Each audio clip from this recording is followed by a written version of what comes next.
Oke, teman-teman kembali lagi di sini. Pertemuan kali ini kita akan membahas terkait delineasi ataupun bentuk informasi geospasial ataupun geografi berupa area ataupun poligon. Oke, selanjutnya kita sebelumnya kita udah belajar terkait titik sama garis. Titik tadi kemarin kita belajar terkait informasi layanan umum di Wonosobo. Di jalan ini yang di garis ini kita membahas dengan terkait kelas jalan. Selanjutnya di informasi area atau poligon kita akan membahas ataupun delineasi terkait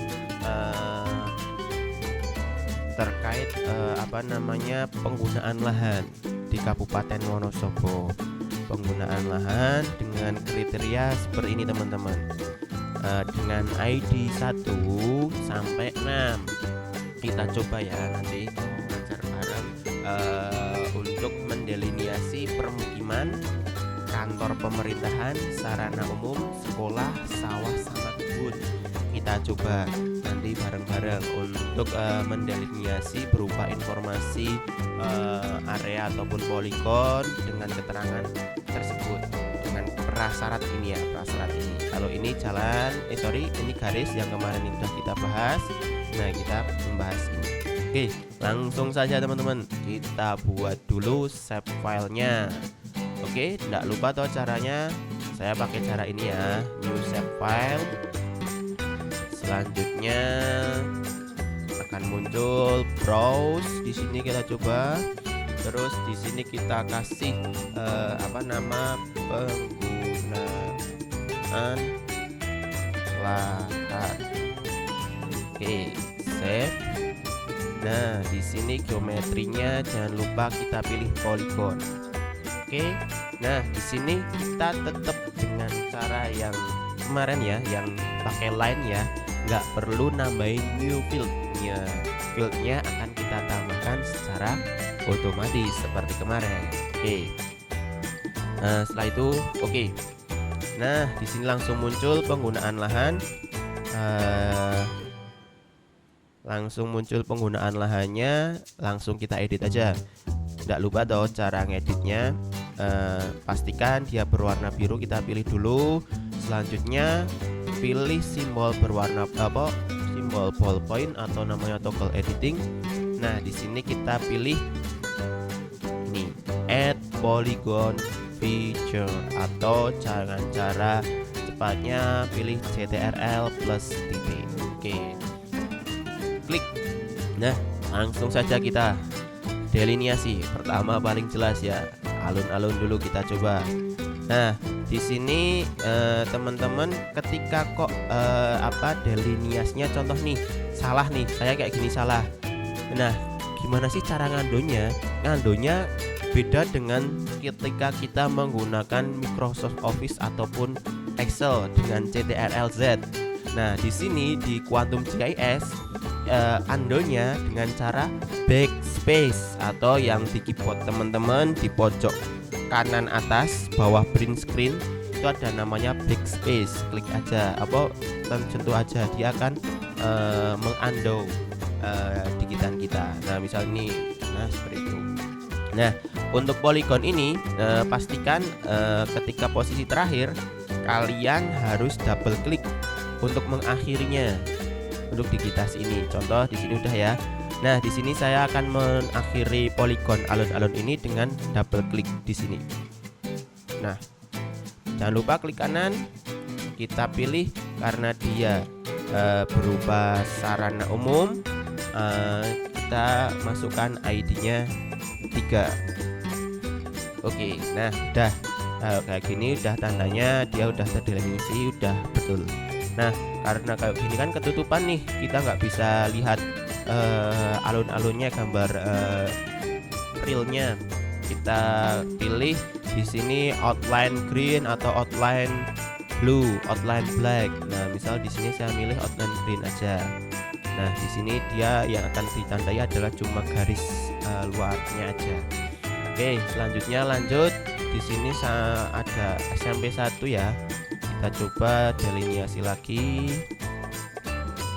Nah, jangan lupa klik kanan, double klik. Setelah itu klik kanan.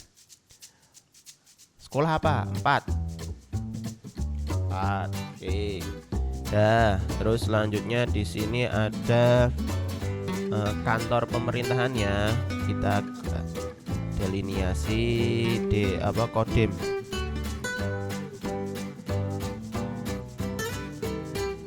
Klik kanan. Apa? Kantor pemerintahan apa? 2.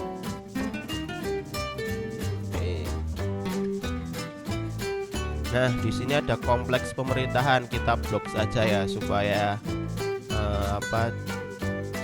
sampai Bapeda. Di sini mengkok ke arah timur. Selanjutnya ke sini. PDAM, PKK, DPRD, Capil. Kita menggok karena di sini ada sekolah TK Pertiwi ya. Klik. Oke, kantor pemerintahan. Apa simbolnya teman-teman? 2. Oke.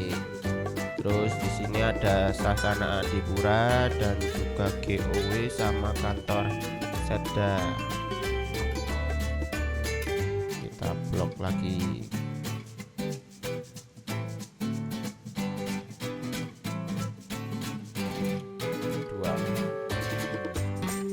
Terus ada lagi, misal di sini ada kantor Arbusda dan BRI. Kita pilih ini, salah sama gereja ya.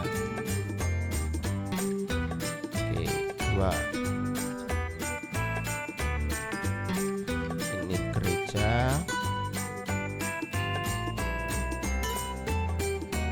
Gereja maksudnya sarana umum ya. Nah, terus di sini ada sarana umum lagi, taman depan Arbusda. 3. Oke, terus ini ada Bank BRI.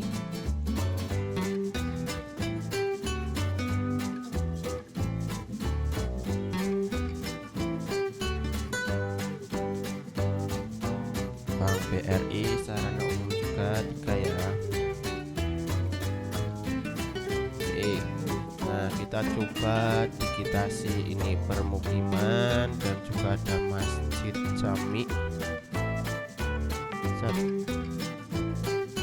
Sarana umum. Terus kita ini ada kantor kejaksaan. Kantor itu 2. Kita coba permukiman selanjutnya.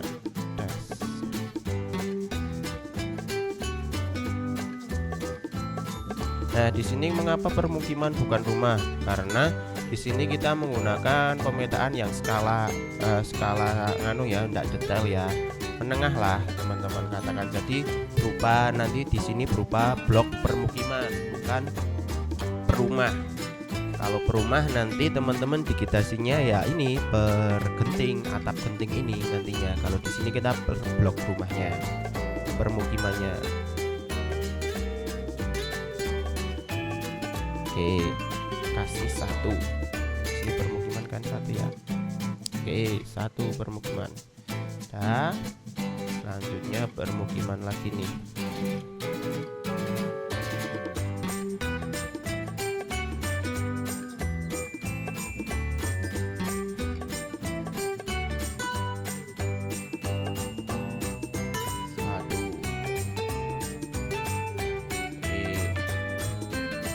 Nah, di sini ada Kauman Selatan, kita blok semua aja ya.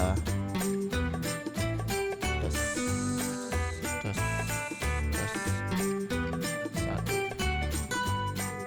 Oke, dah kita blok lagi. Di sini ada sawah. Nah, di sini ketika teman-teman digitnya semakin rapat, dia akan hasilnya itu semakin halus garisnya teman-teman.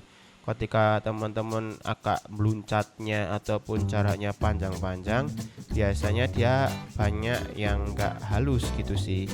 Jadi di sini memang dibutuhkan ya seperti yang dibilangnya di awal tadi, bahasanya dalam informasi geografi atau geospasial ini kita butuh art atau seni dalam menggambar ini, dan selain seni kita butuh sains, artinya kita nggak boleh ngasal seperti itu, artinya harus sesuai dengan saintifiknya seperti apa.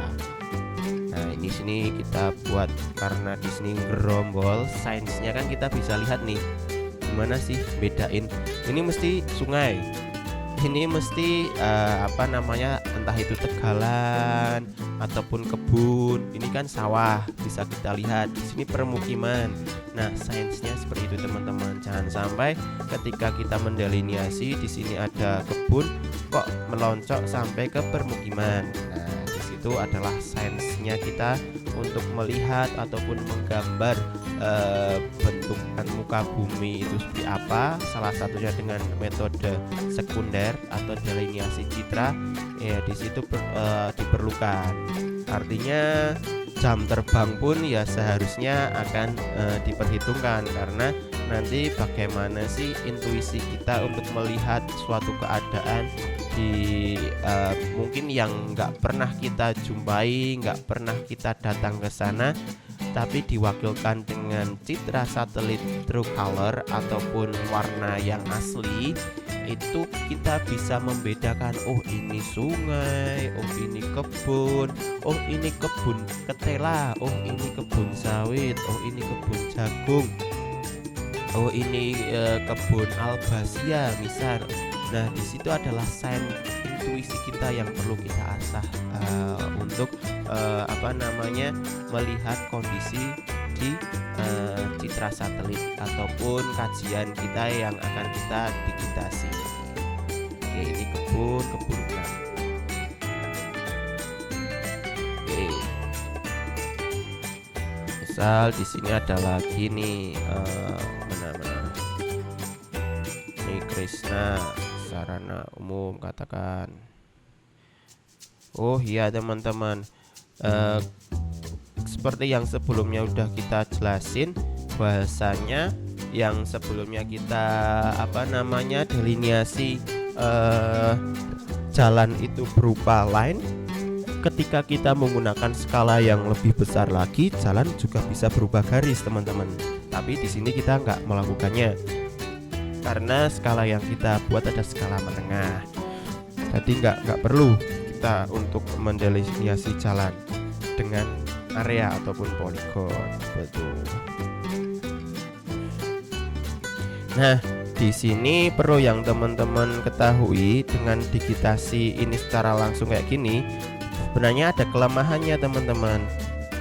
Kelemahannya gimana sih?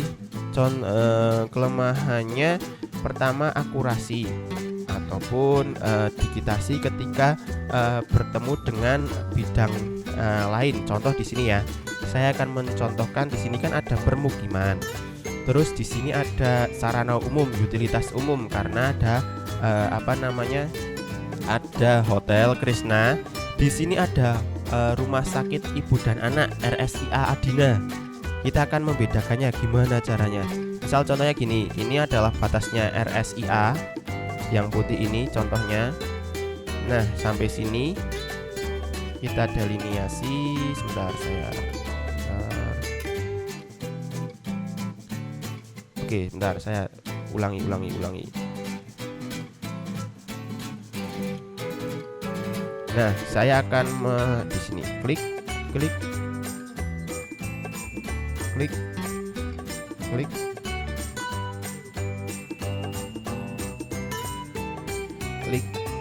Nah, sampai sini adalah Krishna Hotel.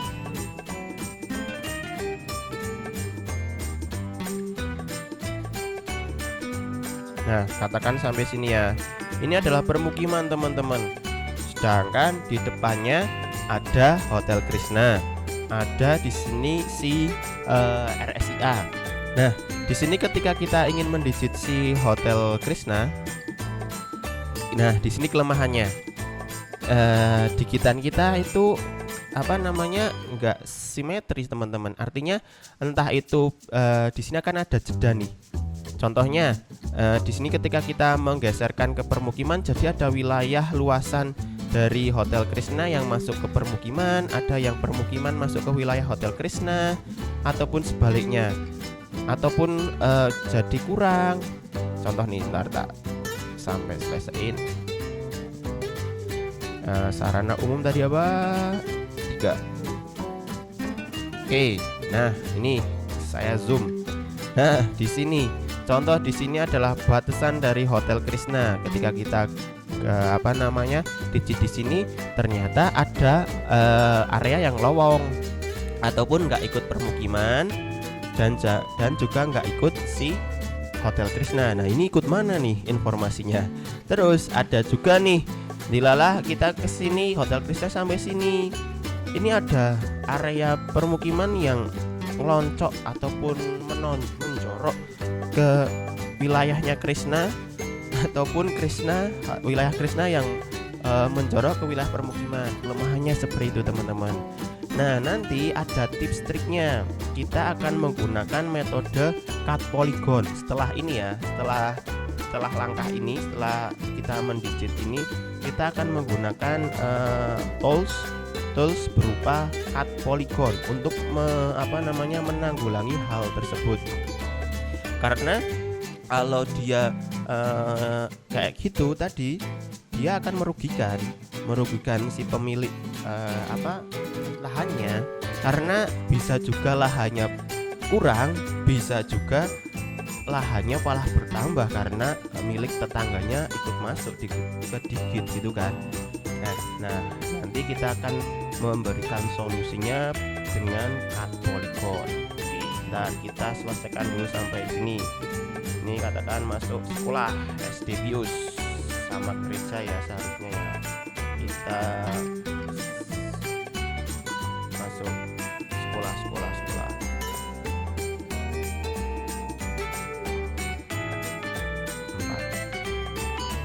Oke, dah kita cukupkan dulu sampai sini. Tadi di sini ada sarana umum, sudah terwakilkan ya. 6 ini permukiman, pemerintahan, sarana umum, sekolah, sawah sama kebun. Oke, kita klik kanan untuk melihat atributnya seperti apa. Di sini ada 20 nih, 20 20 digitasi, 20 area atau 20 poligon yang kita digitasi tadi.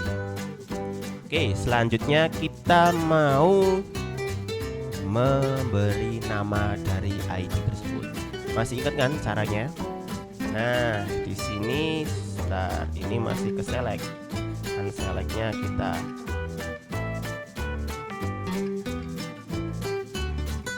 di select. Oke, di sini kita ingin menggunakan cara lain lagi yang kiranya nanti caranya juga cepat. Nggak perlu pakai yang kalau sebelumnya kan di garis kita harus melihat ini. 1 kita blok dulu, terus nanti 2 kita blok dulu, 3 blok dulu, 4 blok dulu sampai 5 kan. Nah, di sini kita nggak pakai itu teman-teman. Ada cara lain yang kiranya nanti akan membantu teman-teman.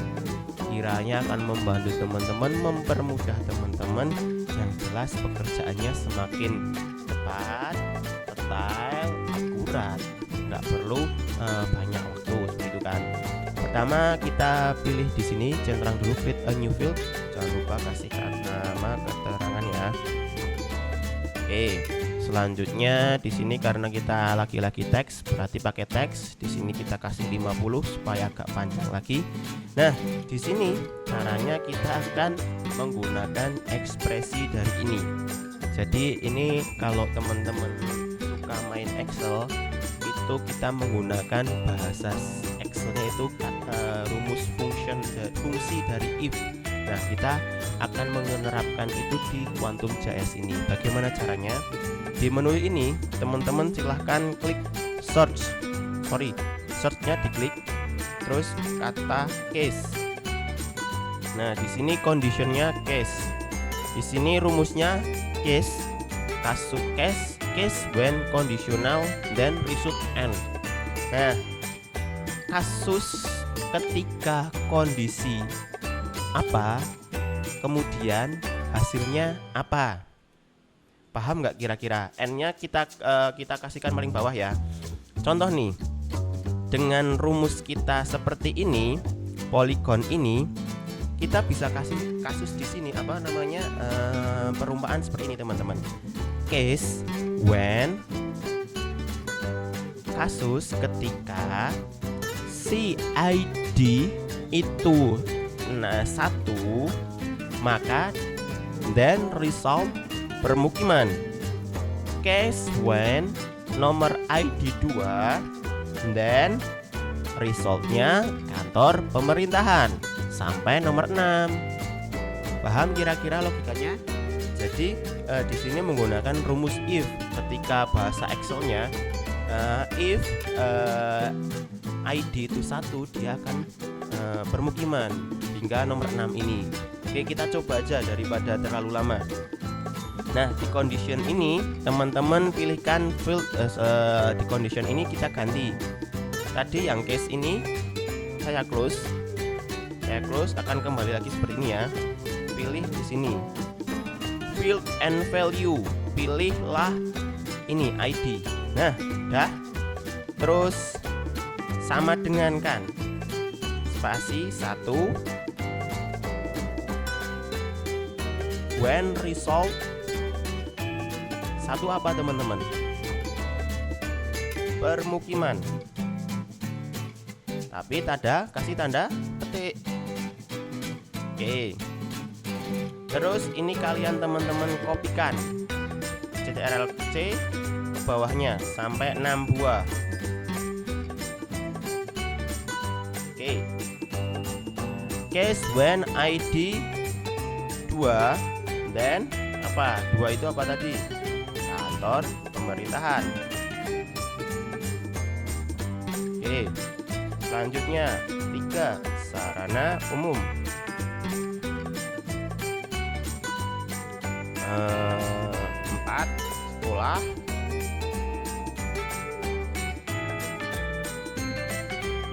5, sawah. 6, kebun.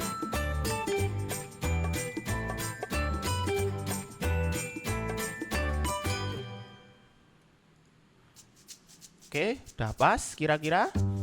Create a new udah.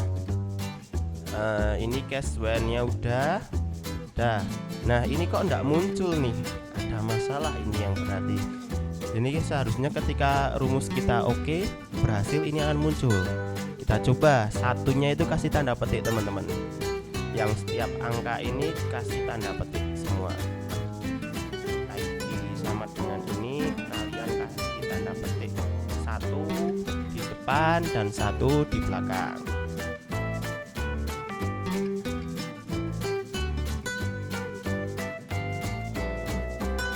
Oke, udah.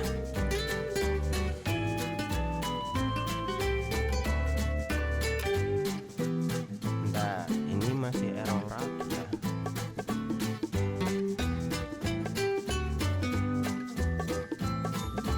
Cek.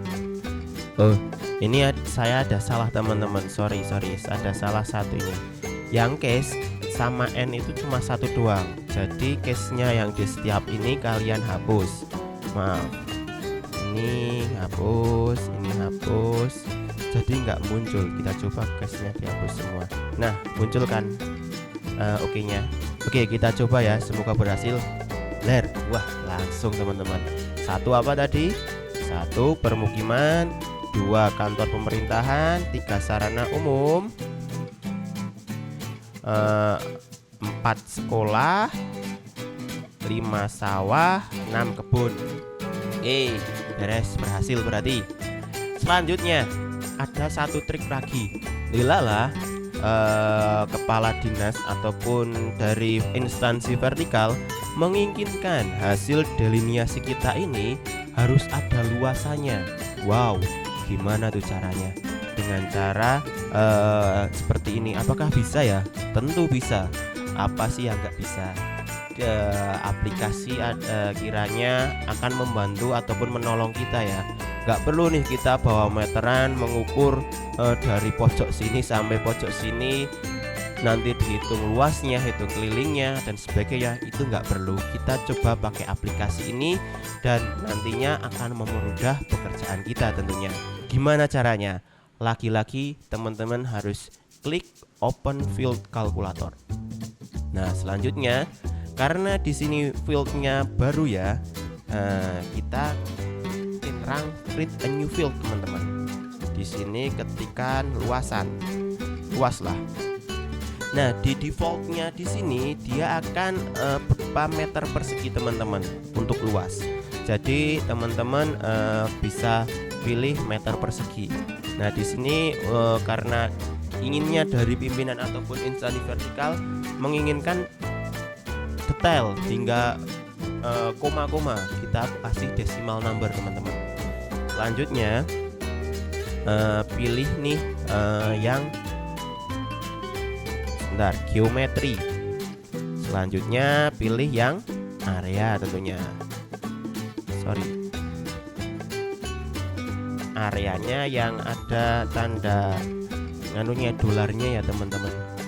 Ada tanda dolarnya. Selanjutnya kalian oke aja. Nah, secara otomatis akan tergambarkan di sini. Nah, itu udah.